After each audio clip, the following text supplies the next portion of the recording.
Hello friends, मैं हूं doctor Pooja and I welcome you all to my channel. और सबसे पहले आज मैं उन लोगों को कॉन्ग्रेचुलेशंस कहना चाहूँगी जिनको आज ब्रेसेस लगे हैं। तो ब्रेसेस तो आपके इंस्टॉल हो गए हैं, अब सवाल आता है ब्रेसेस की केयर कैसे करनी है। तो हम लोग हर बार पेशेंट्स के ब्रेसेस इंस्टॉल करने के बाद आपको एक सेट ऑफ इंस्ट्रक्शंस देते हैं how to care for your braces at home, and this is equally important as getting your braces installed. So come on friends, let's discuss today क्या क्या important points हैं जो आपको घर पे ध्यान रखने हैं अगर आपने ब्रेसेस लगवाए हैं, और उनकी केयर आपको कैसे रखनी है। तो फर्स्ट ऑफ ऑल, ब्रेसेस आपके लग चुके हैं, अब आपको घर पे उनकी केयर करनी है। तो सबसे इम्पॉर्टेंट बात आती है क्लीनिंग, यानी कि ब्रेसेस की साफ़ सफाई की। तो हम लोग आपको ब्रेसेस के लगाने के बाद तुरंत ही कुछ स्पेशल टाइप का toothbrush, paste, mouth wash, interdental अथवा प्रोक्सा ब्रशेस एडवाइस करते हैं जिनको आपको घर पे यूज़ करना है।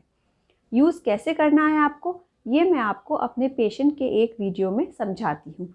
इस वीडियो को देखने के बाद आपको समझ में आ जाएगा कि आपको ये स्पेशल ऑर्थोडोंटिक टूथब्रश और इंटरडेंटल ब्रशेस कैसे यूज़ करने हैं। तो चलिए आइए वीडियो देखते हैं और ये जानते हैं कि कैसे हमको अपने ऑर्थोडोंटिक ब्रश का यूज़ करना है। सो फ्रेंड्स, मैं आपको दिखाती हूँ कैसे आपको ब्रेसेस के साथ अपने टीथ को क्लीन रखना है। अगर आपके इस तरह से पूरे मुंह में ब्रेसेस इंस्टॉल हो रखे हैं अपर और लोअर आर्चेस में, तो सबसे पहले आप पीछे के दांतों से स्टार्ट करेंगे और आपको ये ध्यान रखना है कि आप पहले ब्रेसेस के ऊपर वाले हिस्से को अच्छे से साफ़ करेंगे, फिर हल्का सा अपना मुंह खोलकर आप नीचे से जो भी खाना फंसा हुआ है उसको इस तरह से साफ़ करेंगे। लास्ट में आपको ब्रेसेस के ऑल अराउंड प्रॉपरली अपने ब्रश को सर्कुलर मोशन में इस तरह से घुमाकर साफ़ करना है।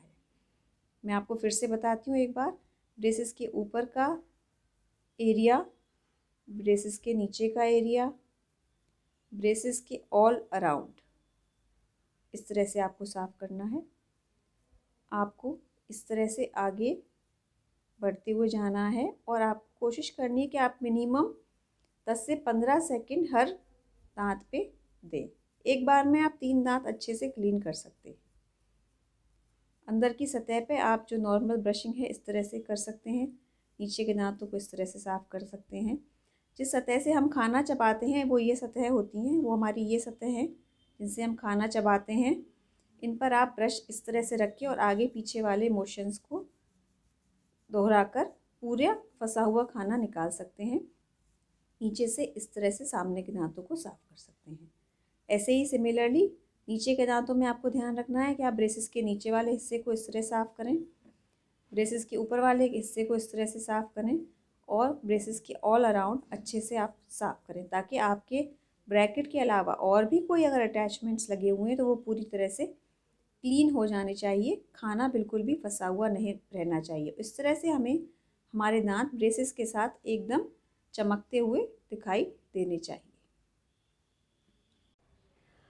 तो आई होप आपको ये वीडियो देख के समझ में आया होगा कि आपको कैसे ब्रश करना है और कैसे अपने ब्रेसेस यानी ब्रैकेट्स और वायर्स और जो भी इलास्टिक्स, मॉड्यूल्स, स्प्रिंग्स जो भी इंस्टॉल किया गया है उस सारे अप्लायंस को कैसे नीट एंड क्लीन रखना है। अब आप ये पूछेंगे कि आप ऐसा क्यों एडवाइस करते हो कि हमको हर मील के बाद यानी हर बार खाना खाने के बाद ब्रश करना है। तो friends, it is actually very very important to keep whole of your mouth along with the brackets clean, क्योंकि बहुत बार ऐसा होता है कि हम जब खाना खाते हैं तो खाने के फाइन पार्टिकल्स और कुछ रेशेदार चीज़ें आपके दांतों और ब्रैकेट्स में फंस सकती हैं। वो वहाँ पर फंसने के बाद अपने आप नहीं निकलेंगी। उसको आपको पूरी तरह निकालने के लिए स्पेशल ऑर्थोडोंटिक ब्रश और इंटरडेंटल प्रोक्सा ब्रशेस का यूज़ करना ही होगा। अगर वो खाना वहाँ फंसा रह जाएगा तो वो वहाँ पे डिपॉजिट करके बैक्टीरियल प्रॉब्लम्स क्रिएट करेगा, जिससे कैविटीज़ हो जाएंगी और वो आपके ट्रीटमेंट को, जैसा कि मैं अपने वीडियो में पहले भी बता चुकी हूँ, कॉम्प्लिकेटेड कर देगा, उसको प्रोलॉन्ग कर देगा और इवन फेल होने तक की कभी कभार नौबत आ जाती है। तो it is always good to keep your braces as well as your mouth absolutely clean. After this cleaning is over, मैं आपको एडवाइस करती हूँ कुछ पर्टिकुलर चीज़ें जो आपको अवॉइड करनी है ब्रेसेस के साथ, जिसमें सबसे इम्पॉर्टेंट है हार्ड एंड क्रंची फूड्स, जैसे कि नट्स हैं, मक्का है, चना है, गन्ना है, कैंडीज़ हैं, हार्ड चॉकलेट्स हैं, जेलीज़ हैं, पिज़्ज़ा क्रस्ट है, आइस के क्यूब्स हैं।